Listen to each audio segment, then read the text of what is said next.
mereka sedang membahas perubahan anggaran kalau nggak salah. Ya. Jadi lengkap, wali kota, wakil wali kota, semua anggota DPR ada di situ. Tiba-tiba masa datang, uh, langsung membakar gitu, dan itu tidak ada peringatan sebelumnya gitu. Bahkan dia bercerita wali kota sempat marah-marah gitu, kenapa nggak ada pemberitahuan. Kemudian ada ajakan-ajakan gitu ya, ayo ayo kita jaga warga, ayo kita ini. Tapi Mas Bayu sadar nggak, Mm-mm. ajakan-ajakan itu justru menimbulkan ketegangan uh, uh, Mm-mm. di warga gitu, seakan-akan misalnya tiba-tiba warga warga disuruh di Makassar di sini ya, ya yang saya tahu bahwa kita disuruh aktifkan siskamling gitu ya. Tuntutan-tuntutan ini menjauhkan ataupun mengaburkan substansi dari permasalahan yang sedang dihadapi masyarakat. Permasalahan utama kita saat ini adalah ketimpangan sosial yang sangat jauh.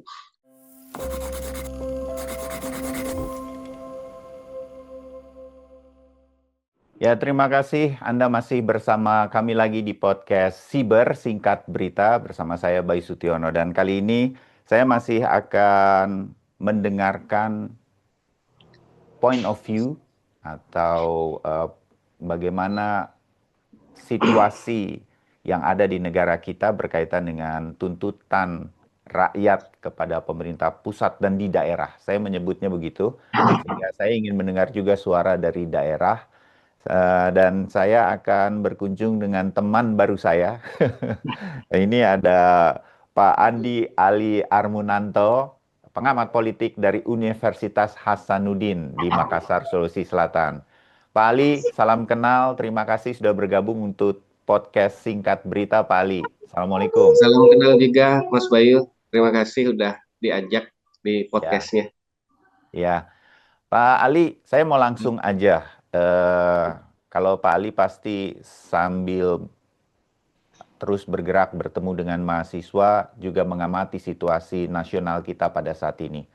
Saya mau ke Iya. titik masyarakat, kemudian termasuk orang awam seperti saya, melihat apa yang terjadi eh, dari beberapa hari. Kalau di Jakarta kita melihat aksi tanggal 25, kemudian tanggal 28, dan kemudian terjadi beberapa eskalasi kerusuhan, penjarahan terhadap beberapa rumah anggota DPR dan Ibu Menteri Keuangan Sri Mulyani. Langsung kan orang berpikir ini sepertinya ada skenario sistematis, terukur begitu. Nggak mungkin aksi mahasiswa yang sebelumnya menyuarakan dengan orasi-orasi di depan gedung DPR, kemudian bisa melakukan hal-hal semacam ini. Sehingga ini pasti ada yang ngatur. Nah, gitu.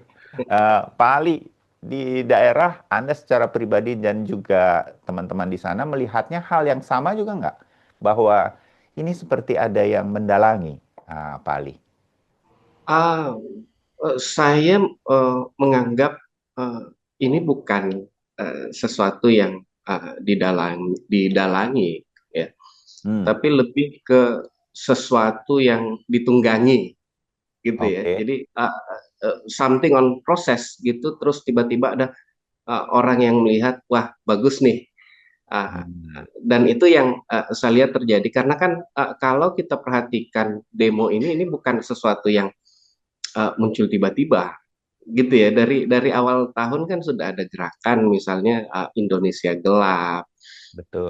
dan segala macam. Lalu kemudian kalau kita perhatikan di sosial media, di pemberitaan-pemberitaan, uh, itu keresahan masyarakat kan memuncak gitu ya, dengan kebijakan efisiensi yang kemudian memperlambat ekonomi masyarakat, lalu kemudian berbagai kebijakan-kebijakan termasuk misalnya pengurangan transfer dana pusat ke daerah yang Hmm, menyebabkan kenaikan PBB di mana-mana, PBB P2 di mana-mana, dan itu menyebabkan kekacauan di Pati, di Sulawesi ya, Selatan, di Bone itu ricuh juga.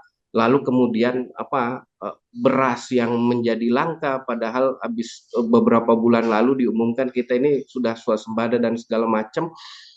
Uh, Keresahan-keresahan ini kemudian yang saya rasa memicu munculnya gerakan-gerakan itu dan muncul kemudian bendera One Piece dan Ya. yang terakhir saya rasa begitu ketika masyarakat berada di tengah tekanan ekonomi yang luar biasa, kesulitan hidup yang luar biasa, tiba-tiba ada yang ngupload tuh foto DPR joget-joget Hmm. karena gajinya naik dan segala macam, walaupun kita tahu bahwa itu narasi yang sengaja diciptakan, tapi narasi itu kemudian membakar kemarahan masyarakat, lalu memicu gelombang protes di mana-mana. Nah, gelombang protes inilah yang saya kira kemudian bagi saya bukan ditunggangi dalam artian bahwa uh, uh, ada orang yang berkepentingan melakukan makar terhadap Pak Prabowo seperti yang dikatakan Pak Prabowo sendiri dan narasi-narasi yang berkembang, tapi justru kalau saya lihat yang terjadi malah uh, penunggang penunggang-penunggang gelap ini Ya. justru berupaya melegitimasi satu-satunya alat rakyat untuk menyampaikan aspirasinya. Ya Hmm. kita tahu aspirasi masyarakat kita tersumbat dan satu-satunya jalan adalah dengan melakukan protes di jalan.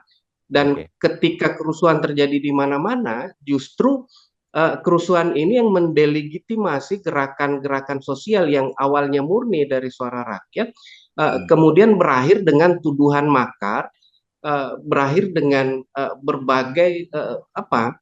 berbagai stigma-stigma yang dilekatkan sehingga kemudian menyebabkan simpati terhadap gerakan-gerakan yang murni lahir dari keresahan rakyat ini pada akhirnya berkurang dan Ya. legitimasinya kemudian hilang, apalagi kemudian muncul perintah tembak di tempat bagi pelaku kerusuhan dan Hmm. segala macam. Nah, parahnya karena kemudian berbagai kerusuhan ini termasuk penjarahan diasosiasikan dengan gerakan sosial yang sebelumnya terjadi. Nah, Hmm. ini yang saya sedihkan gitu, dan ada beberapa skenario-skenario sebenarnya juga yang membuat saya bertanya-tanya gitu. Kemarin sempat saya nulis di salah satu koran lokal gitu, Ya. uh, uh, gimana sih sebenarnya karena ada beberapa hal yang menimbulkan pertanyaan gitu ya, ketika kantor DPR dibakar itu nggak ada aparat Hmm. gitu ya, dan berbeda seperti biasanya kalau ada demo akbar seperti itu biasanya fasilitas penting pemerintah itu akan dipasangi barikade, Ya. khususnya kantor DPR karena itu akan jadi sasaran Apalagi ada rapat paripurna ya protes. Pak Andi katanya ya. Iya, di hari itu tidak ada barikade yang terpasang gitu, dan tidak ada polisi berseragam. Mungkin ada polisi intel berkeliaran di mana-mana, tapi saya tidak melihat uh, banyak polisi berseragam dan gerakan yang begitu cepat. Uh, saya setelah pasca kejadian sempat menelpon karena ada salah satu teman dekat saya di DPR. Saya mengkhawatirkan keadaannya, jadi saya Hmm. langsung telepon. Alhamdulillah dia selamat, tapi dia bercerita bahwa dia kecewa sekali karena biasanya mereka mendapat info intelijen terkait pergerakan massa, dan hari itu tidak ada info intelijen, makanya juga wali kota ikut terjebak di dalam karena mereka sedang membahas perubahan anggaran kalau nggak salah. Ya. Jadi lengkap, wali kota, wakil wali kota, semua anggota DPR ada di situ. Tiba-tiba massa datang uh, langsung membakar gitu, dan itu tidak ada peringatan sebelumnya gitu. Bahkan dia bercerita wali kota sempat marah-marah gitu, kenapa nggak ada pemberitahuan bahwa gerakan ini mengarah ke sini, walaupun memang titik aksinya kurang lebih 500 meter Hmm. dari tempat dari kantor DPR itu, tapi uh, uh, itu tadi yang sangat disayangkan bahwa tidak ada pengamanan uh, uh, fasilitas kantor DPR kan masuk fasilitas penting negara ya, tidak masuk objek vital negara, tapi Setuju. fasilitas Ya. penting negara yang saya kira wajib juga dijaga, dan hari itu pengamanan sangat sangat sangat minim, Ya. bahkan kalau bisa dibilang tidak ada gitu. Dan itu 2 hari kejadian yang muncul kan setelah kantor DPRD Sulsel dibakar itu polisi tentara ya, Ya, dan gubernurnya juga turun untuk menenangkan massa gitu. Lalu kemudian ada kemarin kalau nggak salah Kapolres nyatakan bahwa kami kewalahan mengendalikan massa dan segala macam. Tapi kalau kita perhatikan bahwa sebenarnya massa di satu titik itu kan tidak banyak, hanya dari UNM saja massa protesnya. ya. Gitu, dan belum terkonsolidasi karena biasanya konsolidasinya di flyover dekat kantor DPRD Hmm, Sulsel ya. gitu. Kalau Dan menurut Pak Ali, uh, eh, siapapun yang menunggangi aksi mahasiswa yang mewakili suara rakyat dalam beberapa hari di Makassar, ataupun kalau kita mau melihat situasi di Jakarta dan beberapa kota lain secara nasional, apa tujuannya mereka menunggangi aksi ini? Apa yang mereka ya, ingin tuju? iya, memang karena kita lihat bahwa pembakaran-pembakaran yang terjadi mulai dari NTB, Kediri, Solo, Surabaya, Bandung, bahkan uh, di Jakarta itu sepertinya terjadi secara sistematis Hmm, dan tidak ada kehadiran aparat kepolisian di situ. Yang ada hanya tentara, dan tentara juga tidak berupaya secara maksimal untuk mencegah terjadinya kejadian. Itu yang pertama saya pertanyakan gitu, kemana polisi gitu. Dan lalu kemudian banyaknya uh, aksi-aksi yang terjadi kemudian sebenarnya jauh dari uh, uh, uh, apa uh, titik konsentrasi massa. Misalnya penjarahan-penjarahan itu kan lokasi aksinya bukan di situ gitu. apakah Pak Pembakaran Ali, rumah Roni Eko dan segala macam.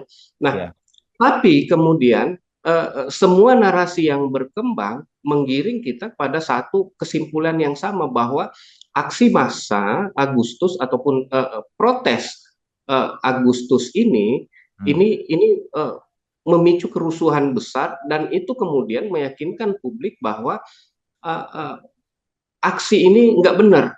Aksi ini bahkan ditambahkan lagi sama presiden, ini aksi makar. Ada aktor-aktor politik, ada kickback dari mafia-mafia yang coba diberantas gitu.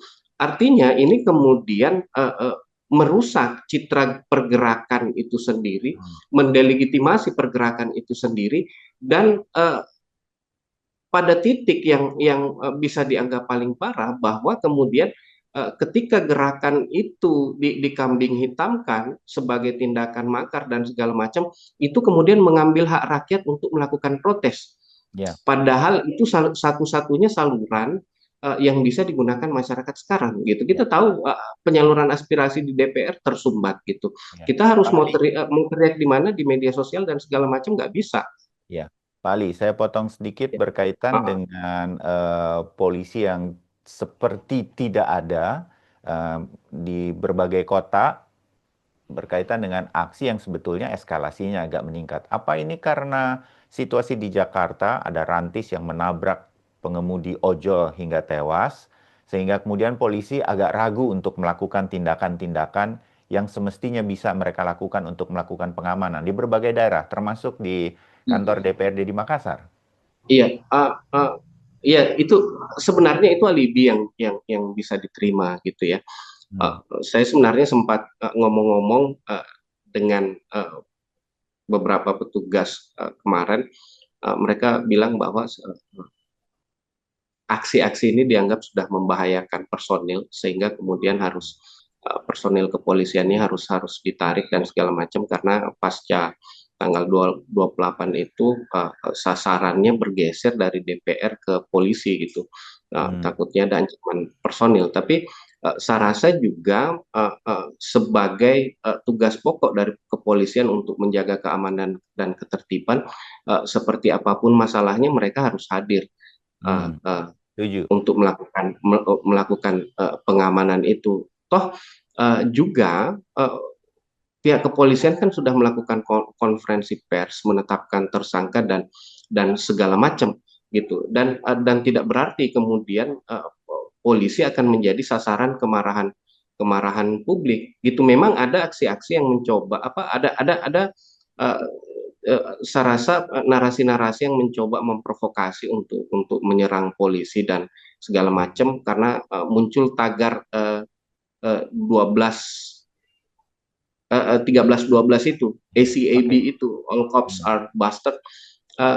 Tapi saya rasa intinya bukan di situ gitu karena kehadiran polisi juga dibutuhkan oleh masyarakat untuk mengendalikan kerusuhan, mengamankan sarana-sarana vital dan bukan justru malah memberi panggung yang terlalu besar kepada tentara yang akhirnya memicu spekulasi publik bahwa ini bisa muncul narasi darurat militer dan segala macam gitu. Polisi harus profesional mengerjakan tugas pokok dan fungsinya gitu.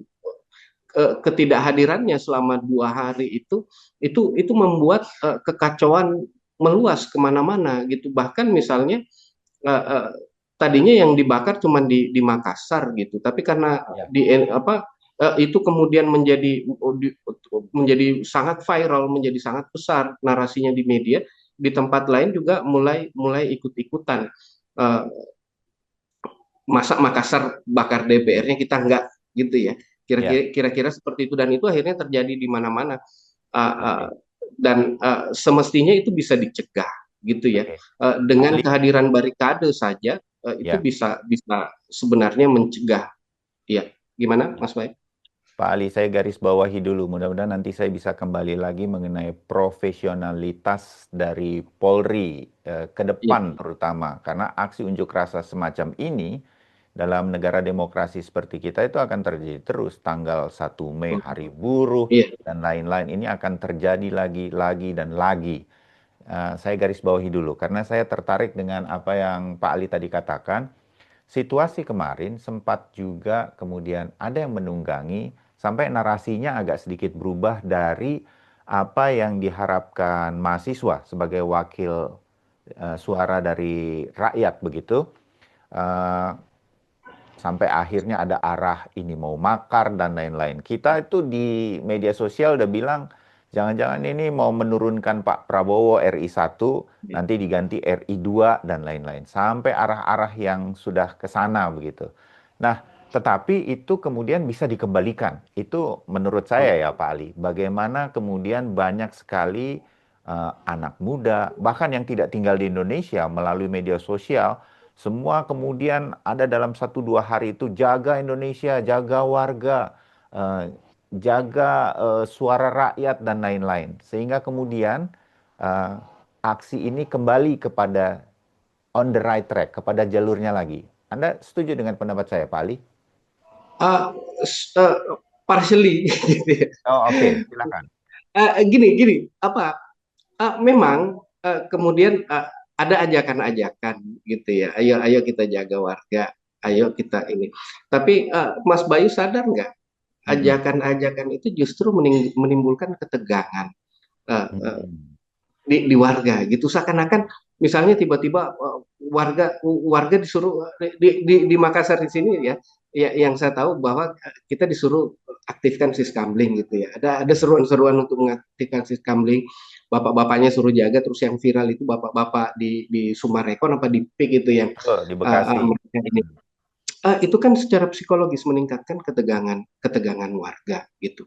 Nah, ketika kemudian dihembuskan isu darurat, itu akan diterima karena kenapa mereka masyarakat itu merasa oh kita memang lagi dalam kondisi tegang kok ini, tapi membingungkan ya karena ketegangannya kok masa hal dibakar satu negara jadi tegang gitu. Iya. Dan ini memungkinkan kemudian aparat melakukan tindakan-tindakan.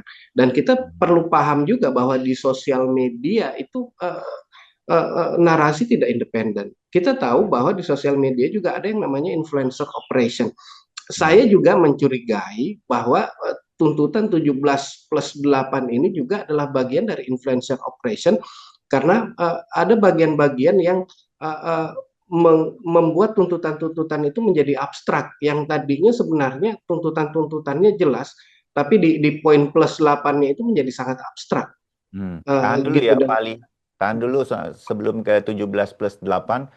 Saya mau sedikit bahwa saya sih melihat bahwa ada upaya menjaga aksi yang sudah mulai menjalar menjadi anarkis ini kemudian bisa dihentikan gitu, sehingga masyarakat kemudian bisa beraktivitas kembali dan situasinya bisa terkendali.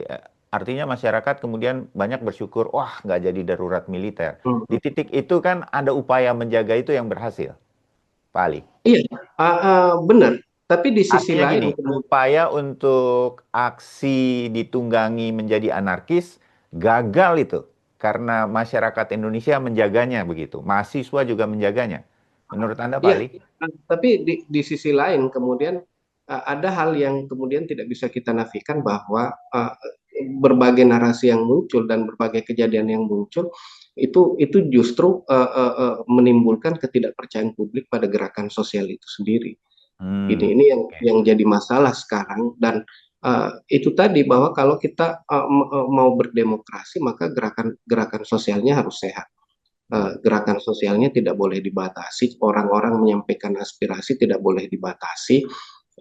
Tapi yang terjadi saat ini mungkin memang tidak ada batasan dari pemerintah untuk melakukan aksi, tapi kemudian asosiasi terhadap tindakan-tindakan protes itu yang bisa yang saat ini diasosiasikan dengan anarkisme dan segala macam itu bisa mendelegitimasi gerakan itu sendiri sehingga kemudian Ya. ke depannya gerakan protes tidak akan bermakna apa-apa lagi, hanya dianggap sebagai Hmm. sesuatu angin lalu, orang-orang yang tidak punya kerjaan, orang-orang yang mau bikin rusuh, bahkan bisa jadi kemudian muncul pemikiran di masyarakat bahwa setiap ada demo ini ada yang mau makar lagi, ini ada yang mau memanfaatkan Hmm. kesempatan lagi dan segala macam.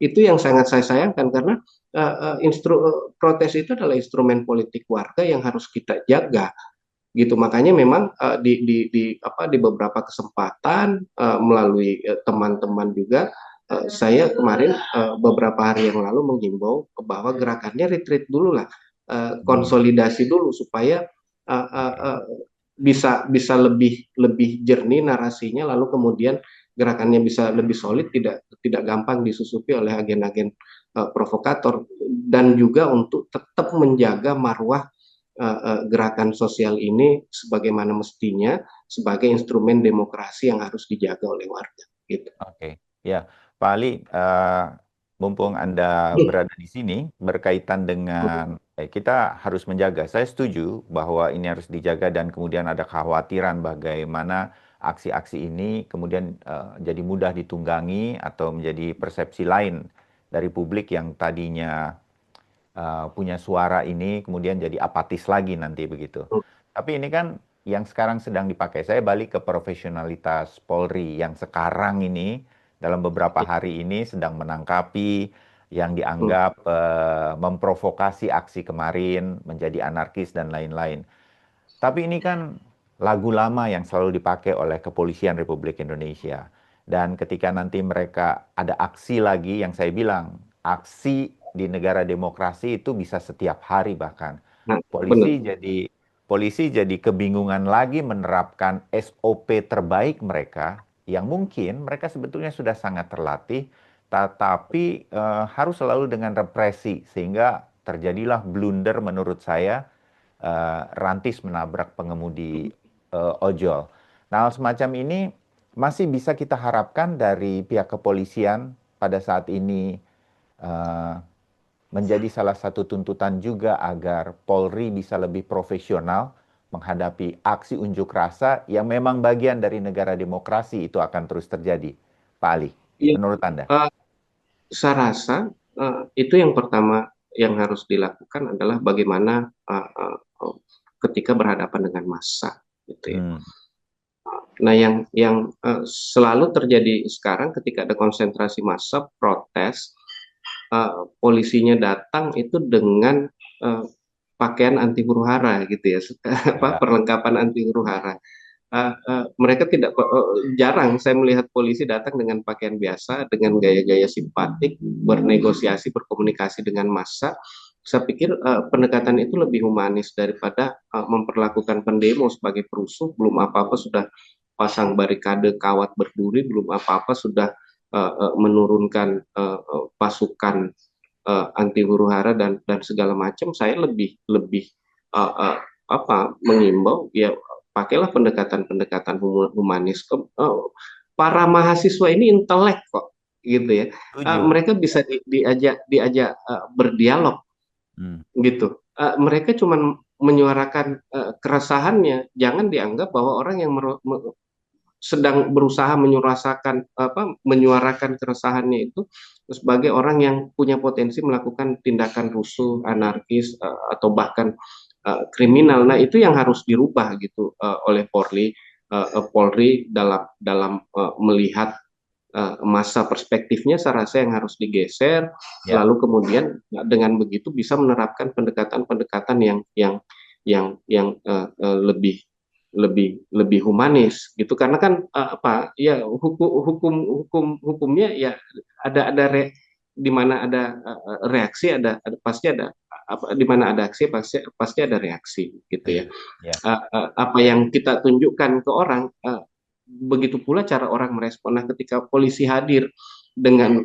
pakaian anti huru-hara, secara psikologis masanya juga jadi merasa merasa ditantang, lalu kemudian merasa merasa dianggap sebagai musuh, maka secara psikologis mereka juga pasti mempersiapkan diri. Nah, ini yang ya, semestinya dihindari. ya.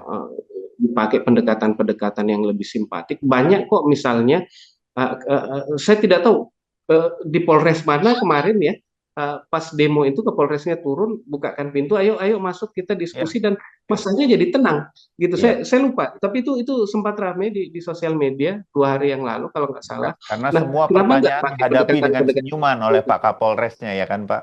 Iya, itu saya pikir Kapolres yang keren sih.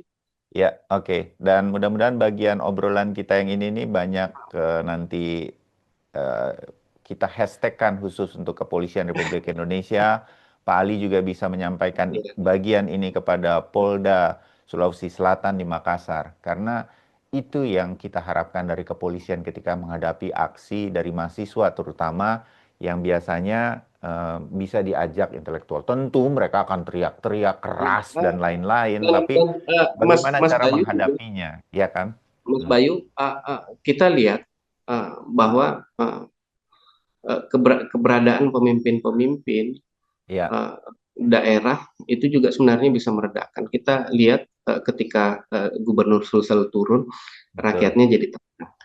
Lalu kemudian ketika Sri Sultan turun, masyarakatnya jadi tenang. Ya, Ketika Kang Gedi turun, gedung sate nggak jadi dibakar gitu. ya. Makanya memang tidak hanya polisinya, saya rasa perlu sinergi dari Forkopimda lah gitu, Hmm. hadir menghadapi masa. Jangan selalu masanya dianggap masyarakatnya dianggap sebagai orang lain. Itu anak-anak kamu sendiri loh gitu. Betul. Setuju. Itu Setuju, Pak Ali. tetangga kamu sendiri, itu teman kamu sendiri, hadapilah dengan senyuman Iya, gitu, biar setuju, Pak Ali. biar semuanya akan baik-baik saja, jangan sedikit-sedikit pasang barikade gitu.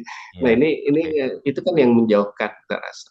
Iya. Pak Ali, bagian akhir tadi Pak Ali Hmm, menyebutkan, koreksi saya kalau saya salah, hmm, 17 hmm, plus 8 ini Pak Ali ada kurang setujunya disampaikan pada saat ini, atau dari 17 tuntutan dan ada 8-nya ini, 8-nya ini ada hal-hal yang Anda kurang setuju.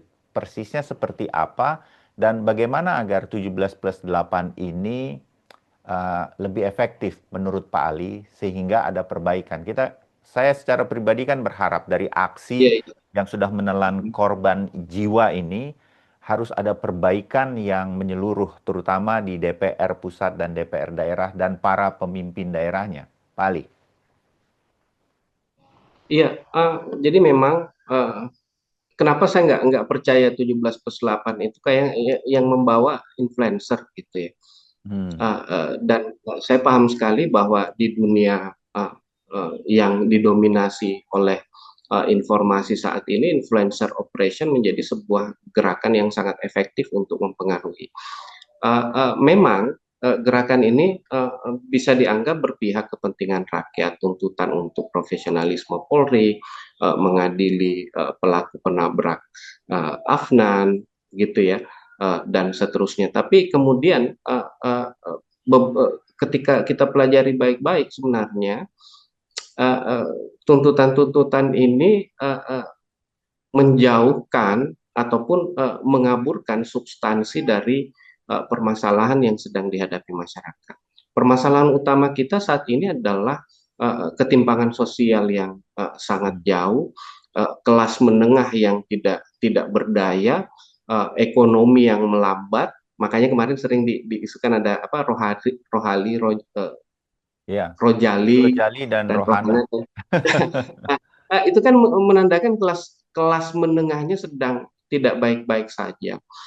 Ya, Ini yang saya rasa yang perlu didorong, bukan hanya mengatakan bahwa perlu ada perbaikan kebijakan ekonomi, tapi kita perlu ada gerakan-gerakan yang pasti. Misalnya kebijakan pemerintah yang mana sih yang perlu, misalnya kita apa terbuka aja gitu.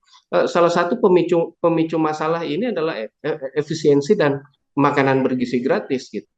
hmm, oke. Uh, Lebih uh, uh, konkret kepada hal-hal yang ya, apa ya yang itu kemudian harus tidak ada. Oke. Ah, ah, itu harus ditinjau kembali gitu ya, karena anaknya makan tapi orang tuanya nggak makan karena eh, MBG butuh efisiensi dan eh, akhirnya itu mengorbankan segala hal. Efisiensi menyebabkan banyaknya pengangguran di daerah karena kurangnya belanja yang dilakukan oleh pemerintah, tidak ada insentif, tidak ada proyeknya sangat jauh berkurang yang justru multiplier efeknya itu luar biasa Ya, gitu. oke. Dan itu yang perlu kita dorong, kita kawal dan segala macam gitu. Sebenarnya ketika masyarakat kita tidak susah, tidak mereka tidak akan mempersoalkan seberapa besar gaji DPR. Oke, Pak Ali, suara-suara ini kan sebetulnya sudah ada juga yang menyampaikan. Mahasiswa sudah, oke, saya bicara lagi ke para influencer atau netizen di media sosial, sudah media konvensional, televisi, koran, sudah Hmm. mencoba mengingatkan pemerintah. Jalur mana lagi agar pemerintah bisa melihat titik-titik yang disampaikan Pak Ali? Dan saya respect dengan pendapat Pak Ali, tapi kadang-kadang media sosial ini sekarang menjadi pressure yang lebih didengar nih. Kalau nggak viral, pemerintah nggak dengerin juga. Pak Ya, Ali, jadi jalur mana itu lagi kalau begitu? ya itu satu sisi ya. Dan di sisi lain memang yang perlu kita lakukan sebenarnya, uh, tidak perlu mereformasi macam-macam hal gitu ya. Hmm, Tidak perlu membubarkan DPR gitu ya. Bahkan jauhkanlah pikiran untuk mengganti presiden. Presiden ini bagus kok gitu. Tapi yang perlu kita pikirkan adalah bagaimana kemudian merevitalisasi, mereformasi lembaga yang tidak pernah tersentuh oleh reformasi, partai hmm, politik. Dan ini adalah lembaga yang sangat vital karena partai politik berfungsi merekrut orang-orang untuk menduduki jabatan publik, mulai dari presiden sampai bupati, mulai dari DPR RI sampai DPRD.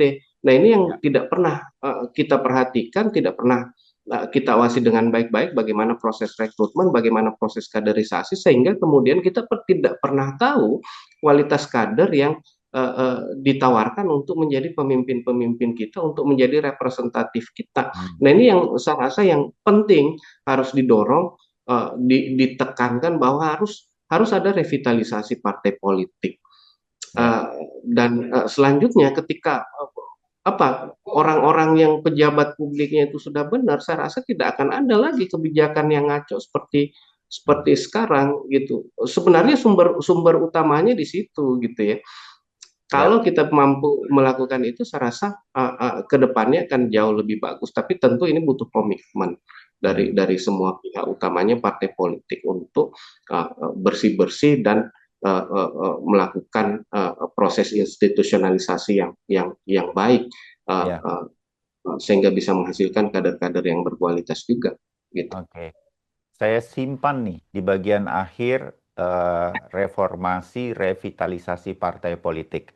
Kapan-kapan saya akan undang lagi Pak Ali untuk bicara khusus mengenai ini supaya partai politik yang begitu banyak di Indonesia ini bisa bebenah dan kemudian negara kita bisa lebih baik kan itu harapannya. Untuk Uh, saat ini kita bisa sampai di sini dulu karena terbatas waktu. Baik, Pak Ali, terima kasih untuk visi dan analisa Anda mengenai situasi Indonesia saat ini. Kita ketemu lagi di kesempatan yang lain. Pak Andi Ali Armunanto dari Unhas, terima kasih. Sampai jumpa di terima kasih podcast Mas. kita yang berikutnya.